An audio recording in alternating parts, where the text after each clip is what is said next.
what I'm minded of at this point is to say that what Bucke is talking about here is a thing which is symbolically seen as the lotus, the jewel in the lotus, which the Buddhists talk about.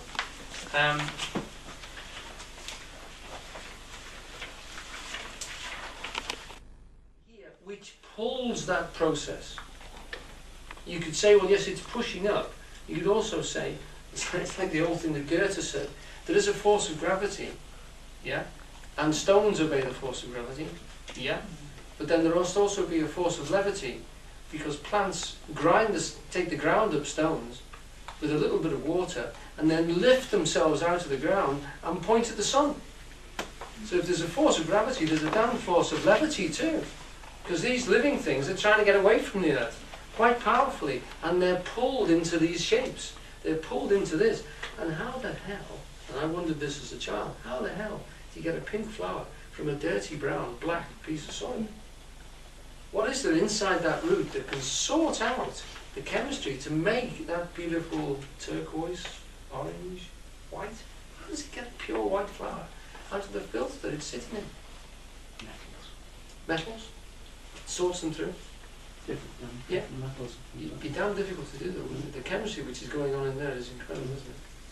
Well, the chemistry is complicated, yeah. Very complicated, and it's just a root.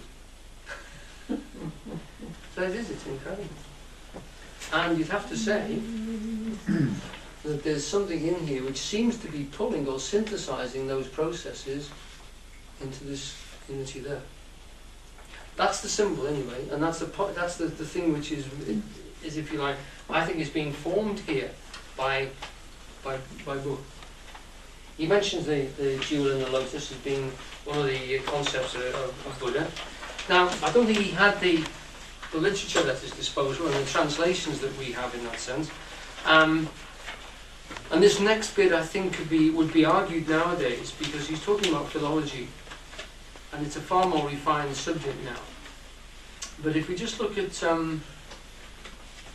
paragraph 6, would anyone like to read paragraph 6? Language is the objective, of which self-consciousness is the subjective. Self-consciousness and language, two in one, for they are two halves of the same thing, are the sine qua non of human social life, of manners, of institutions, of industries of all kinds, of all arts useful and fine. No word can come into being except as the expression of a concept.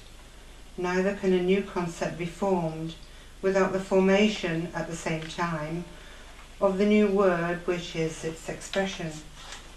Not only does language fit the intellect, covering it in every part, following all its turnings and windings, but it fits it also in the sense of not going beyond it. For Bucke, conceptualizing for a being is a double process, constructing the thought form while simultaneously symbolizing it, naming it so as to represent it to itself. Right, okay.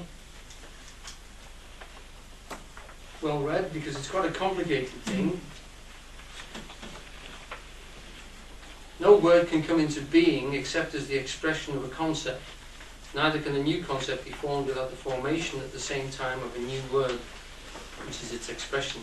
Now, modern philosophy has argued this point backwards and forwards. So we did at one time get to a state where language governed virtually all philosophical thought, the nature of words, and what you could actually say, what is possible to say in language, became the whole thrust of philosophy. It's moving away from that now, but with people such as Gilbert Ryle and Wittgenstein, the very nature of language, the analysis of language was the analysis of the world.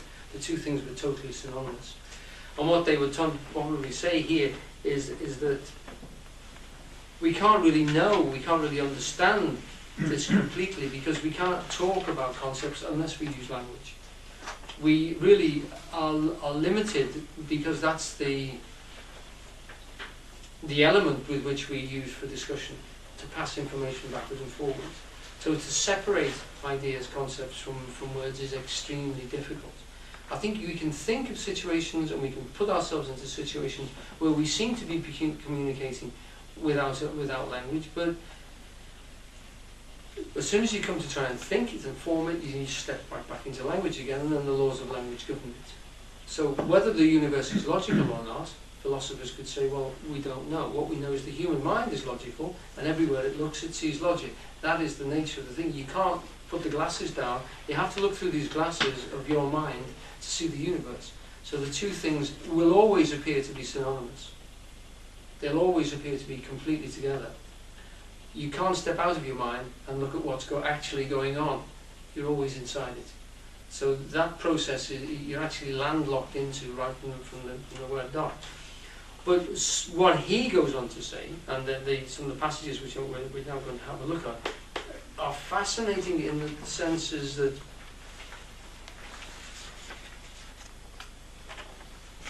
where we see human beings developing in an area, we see that language immediately develops with them and becomes competent and reflects what we consider to be the mind. It is the mind insofar as we cannot separate the two out.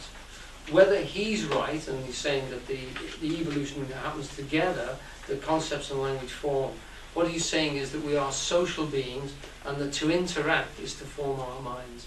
And that we need that interaction, we need that formulation and communication with ourselves as much as with anybody else to form the concepts that we have. It's an internal story that we're telling. And it binds the world as fixedly as it binds our perception of the world. Does that make sense to you? That you can't really step outside of your own looking glass. And your looking glass in this case is your mind. Isn't this different from experiencing something, Alan?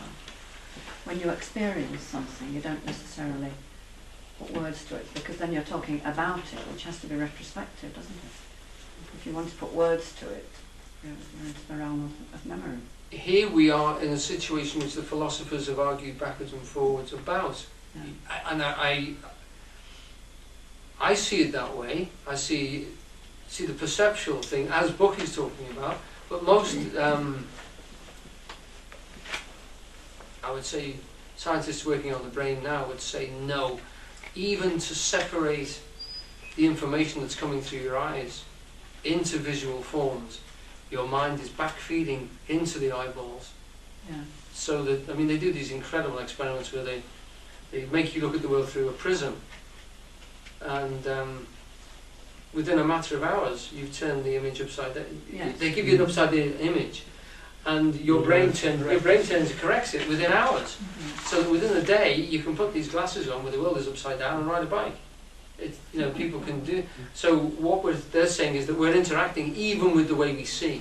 Mm-hmm. That the information that's coming at us, when we try and get robots to see the world, we can't get them to focus enough on what's important, because there's so much stimulus coming at you. So we as human beings have already sifted most of the stuff that's coming at us, even before we see people. And there's supposed to be now sort of milliseconds of delay before what you see here is registered in the brain, during which it sifts itself through and it forms what you're allowed to see, and that's based on what you've seen previously. So that when we show things like photographs to Aborigines that have never seen a photograph or a picture before, they don't see it as anything other than a piece of paper. They don't see it as a picture of somebody. Okay? So in that sense, that is a point to be argued, which I don't wish to go into it now, because there's a lot of arguments about it, and both of them are very valid. That's why I would say, don't think for 1 minute that Bucke is a scientific writer nowadays. I think he was when he wrote at the turn of the century. What I said was the broad sweep of what he says, I think, is important.